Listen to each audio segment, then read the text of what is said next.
warahmatullahi wabarakatuh. Waalaikumsalam warahmatullahi wabarakatuh. Ya, terima kasih Pak untuk waktunya. Jadi kita ketemu lagi berdua untuk membedah buku dari buku Berpikir dan Berjuang Besar dari David J. Schwartz. Nah, sekarang ini kayaknya sudah bab terakhir Pak. Harus kita tuntaskan sampai akhir. Jadi ini sudah di bab 13, yang dimana judulnya itu bagaimana berpikir seperti pemimpin. Nah, kebetulan di samping saya ini adalah seorang pemimpin. Jadi Bapak bisa jelaskan sedikit bagaimana sih berpikir seperti pemimpin gitu Pak. Oke. Mungkin sebagai pemimpin gitu ya. Jadi di bab terakhir itu bagaimana berpikir seperti pemimpin. Jadi kita mempunyai pikiran bahwa kita itu pemimpin. Pada dasarnya manusia semuanya itu pemimpin. Paling tidak untuk dirinya sendiri, benar nggak? Iya betul. Jadi pasti gimana caranya kita tuh bisa menggerakkan tubuh kita, gimana caranya kita nggak malas lah ibaratnya ya, gitu kan? Mungkin dari bangun tidur itu mau menggerakkan tubuh itu kan harus ada yang mimpin, harus ada yang istilahnya mentas kita untuk bisa kita langsung bangun, atau mungkin ya ada hal-hal yang memang membuat kita termotivasi untuk bangun. Nah, itu salah satu hal dalam kaidah kepemimpinan itu seperti itu. Jadi pemimpin itu kalau bisa yang bisa mempengaruhi orang untuk mengikuti apa yang dia instruksikan, kan seperti itu. Seperti otak lah, kayak otak itu kan sebagai pemimpin kan banyak kita juga biasanya juga mungkin teman-teman kalau di organisasi pasti ada ketua gitu kan. Dari ketua tadi itu biasanya ngasih instruksi atau ngasih hal-hal yang memang kayak delegasi kepada anggotanya. Seperti itu sih, gimana caranya kita berpikir seperti dia. Intinya seperti itu. Kalau dari buku ini ada 4 kaidah yang memang kita coba bedah lebih lanjut ya. Pertama itu kita harus bertukar pikiran dengan lawan kita atau mungkin anggota kita atau mungkin orang yang kita pimpin nantinya. Tujuannya apa? Kita untuk mengenal karakternya. Kalau kita udah mengenal karakternya, kita lebih mudah untuk memimpinnya. Karena apa? Kita udah tahu seperti apa sih anggota kita yang ini, anggota kita yang B atau yang C. Kita udah tahu, oh orangnya seperti ini. Jadi kita udah paham, oh, orang itu kalau kita ngasih delegasi caranya seperti ini. Karena tiap orang berbeda-beda. Kalau kita mungkin cara ngasih delegasinya via tulisan itu ada juga yang udah nangkap, tapi ada juga beberapa yang masih bingung. Gitu. Iya, saya biasa begitu Pak. Dan paham kamu sih gimana? Ada juga yang memang harus kita contohkan. Ada juga yang mungkin kita instruksikan via tulisan seperti ini, ya itu sudah paham. Nah, jadi memang kita harus kenal karakternya. Kita secara komunikasi kan ada komunikasi secara visual, ada audio, ada kinetis, ada yang campuran itu tadi. Jadi memang kita harus paham anggota kita seperti apa sih. Mungkin teman-teman yang mulai memimpin rekan-rekan yang lain ya. Jadi pertama kita harus kenal karakter ataupun sifat ataupun hal-hal yang memang menonjol dari anggota kita, dari staf kita. Itu salah satu hal yang penting. Nantinya waktu kita delegasi itu tidak sampai salah. Jadi itu sih di kaidah pertama itu, gimana cara kita bisa bertukar pikiran dengan anggota kita atau staf kita. Itu sih salah satunya. Jadi kalau seumpamanya kita sudah memahami karakter dari anggota atau staf kita, ya lebih agak mudah untuk memimpin ya Pak. Artinya lebih mudah mereka mengikuti kita, gitu ya. Jadi ibaratnya seperti inilah. Mungkin teman-teman apa ya? Kalau seandainya teman-teman itu saya nggak tahu ya, itu pernah nggak di organisasi ya. Kalau memang nggak di organisasi, ibaratnya secara diri kita aja, memimpin diri kita sendiri itu kadang kita kan harus tahu tubuh kita dalam kondisi seperti apa sih. Kalau kita pas pagi mau bangun itu, tubuh kita ada yang sakit nggak? Tubuh kita posisinya enak nggak? Nah, dari situ kan pasti otak instruksikan, ayo bangun mandi ya, atau ayo bangun sholat dulu, atau ayo bangun kita olahraga dulu.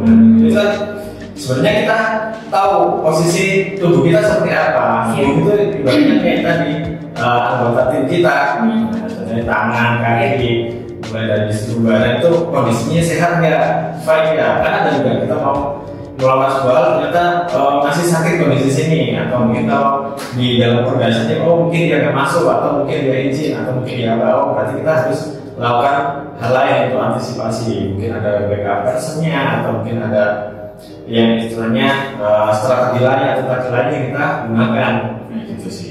Tapi kan biasanya juga Pak, terkadang kita bisa memimpin diri kita sendiri, tapi untuk orang lain, memimpin orang lain, apalagi kita mau mempengaruhi orang tersebut itu kan agak susah gitu. Jadi kan ya saya bisa memimpin itu sendiri, tapi untuk memimpin anggota, karena saya belum ada basic jadi pemimpin, sebab kita baru berangkat ya kan. Terus kita gara-gara apakah saya bisa untuk memimpin orang-orang ini, teman-teman saya ini, anggota saya ini, karena ada perasaan-perasaan seperti itu Pak. Jadi bagaimana kita menghadapi ketika kita dihadapkan dengan situasi yang seperti itu? Iya. Di sini tadi kan setelah kita sudah bertukar pikiran dan diskusi, poin kedua itu kan berpikir apa secara manusiawi, ya. Berpikir apa cara yang manusiawi untuk kita menangani ini, ya gitu ya. Jadi kita berpikir secara rasional lah. Manusia itu orang rasional, secara sosial juga. Jadi pasti kalau teman-teman lah ibaratnya mungkin punya teman ya, kita nggak ngomong secara tim, mungkin punya teman. Kalau pengen disukai teman tersebut atau pengen disukai lawan jenis kita, kan kita harus berpikir secara manusiawi.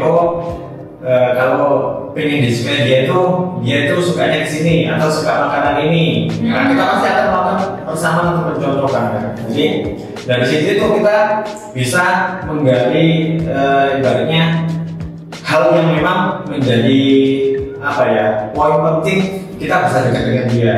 Mungkin teman-teman kalau mungkin pacaran, mungkin apa ya, ingin dekat sama teman gitu kan, pasti cari persamaan. Mungkin hobinya apa, kita ngikuti hobinya apa kayak gitu. Sama halnya dengan kita sebagai pemimpin gitu kan, kita melakukan pendekatan secara manusiawi. Jadi kita ikuti, dia biasanya bahas ini, nah, kita coba belajar juga sedikit-sedikit bahas ini, nah, kayak gitu sih. Jadi banyak hal yang memang dilakukan itu mungkin secara naluri atau mungkin dia berpikir secara bisa dari pemimpin tadi, dan biasanya kalau di komunitas tadi atau di kelompok tadi, kalau lebih dekat dengan timnya, biasanya dia sedikit banyak mengetahui, di sini dia biasanya kafenya di sini enggak, di sini lebih bagus kafe ya gitu, atau mungkin biasanya sukanya jalan-jalan ke sini ya. Kita juga sedikit banyak harus tahu hal-hal tersebut. Jadi tujuannya memang kita bisa lebih dekat sehingga kita bisa apa ya, kalau dari pemimpin itu nggak memaksakan gitu, nggak memaksakan, karena terkadang kan kita tadi bilang kan kita ragu kan, kita bisa nggak jadi pemimpin. Otomatis biasanya kalau orang itu sudah kayak nggak suka dengan kita mau ngomong apapun, biasanya dia akan masuk akal gitu, masuk akal. Berbeda kalau teman-teman itu memang nggak disukai gitu kan, nah pasti meskipun ngomong hal yang benar udah dijelaskan seperti apa, pasti ada penolakan.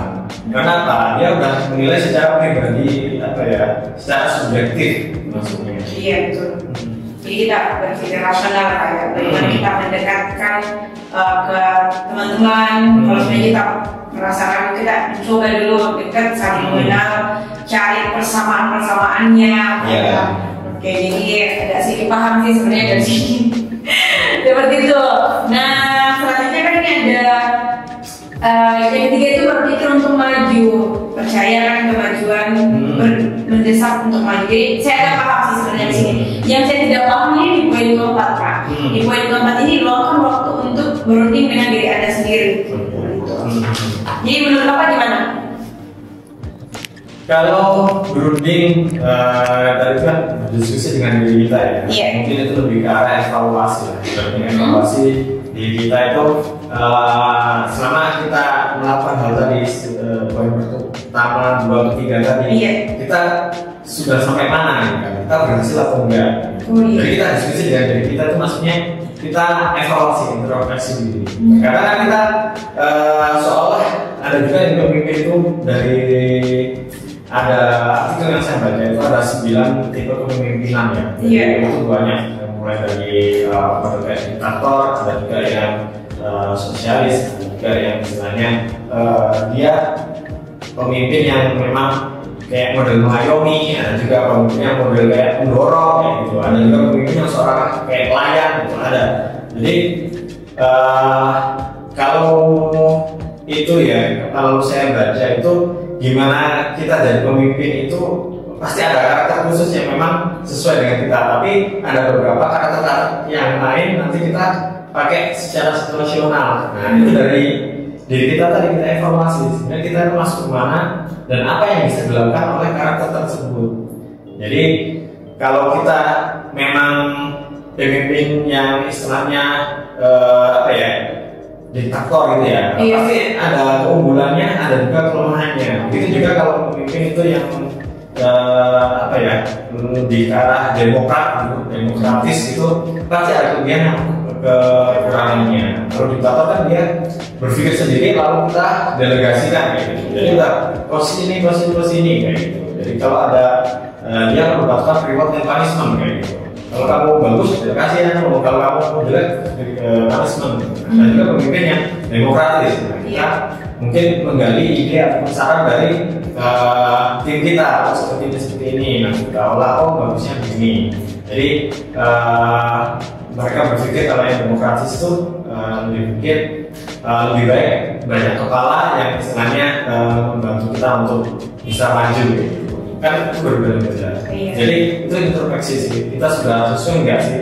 Memang nggak mungkin kalau kita jadi pemimpin itu menyenangkan semua orang. Itu mustahil. Jadi patut kita pahami juga kalau pemimpin itu sedikit banyak pasti ada nggak disukainya.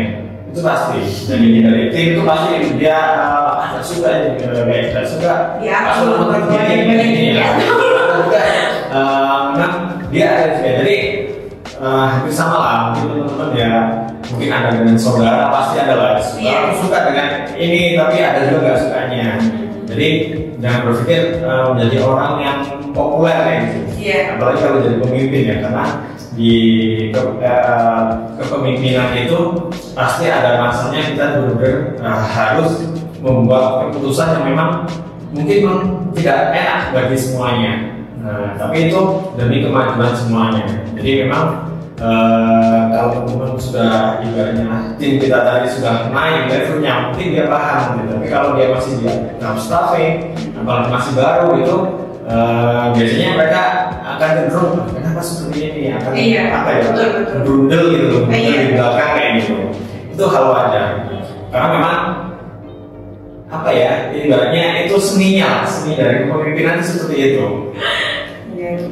Seni dari kepemimpinan yang membuat staffnya agak gimana gitu Pak ya. Cuman itu ya, kembali lagi kita harus menerima setiap keputusan yang sudah diberikan sama pemimpin. Jadi mau seperti apa mungkin menurut kita itu tidak bagus, tapi ya dari kacamata pemimpin itu sudah bagus. Karena para pemimpin kan sudah membaca situasi dan kondisi Pak ya. Jadi pasti sudah tahu lah. Jadi ya kurang lebih saya sudah cukup paham dari gaya-gaya yang dijelaskan sama Pak Slamet tadi dan bagaimana berpikir seperti pemimpin. Insya Allah kedepannya ya mungkin bukan sekarang Pak ya, kalau saya ya mungkin bukan sekarang tapi belajar bagaimana berpikir menjadi seorang pemimpin, dan itu untuk persiapan kedepannya nanti kita tidak tahu juga. Dan saya banyak belajar juga dari Pak Slamet bagaimana menjadi pemimpin. Jangan kan berpikir ya untuk menjadi pemimpin yang netral, kita harus ya saya belajar sama Pak Slamet gitu. Karena kebanyakan kadang ada pemimpin yang terlalu berdominan ke satu orang gitu. Ada juga pemimpin yang tidak memedulikan karyawan atau stafnya. Tapi di sini saya belajar bahwasanya ketika saya dipimpin sama beliau, sama Pak Slamet, saya merasakan bahwa ini netral gitu. Bapak tidak dominan ke saya atau ke teman yang lain, tapi ini netral. Ketika Pak Slamet pun juga membuat sebuah keputusan, mungkin menurut saya apa sih atau orang-orang di pusat ya malah ada perubahan atau apa. Kadang kita harus kenapa lagi seperti ini kadang, tapi kembali lagi saya berpikir bahwasanya mungkin menurut saya ini tidak bagus, tapi dari kacamata seorang pemimpin apalagi yang sudah berpengalaman, ini pasti bagus untuk kita ke depannya seperti tadi Pak Slamet bilang. Jadi mungkin cukup untuk malam ini Pak ya pembelajarannya. Terima kasih atas ilmunya, sangat-sangat bermanfaat untuk kedepannya. Gitu.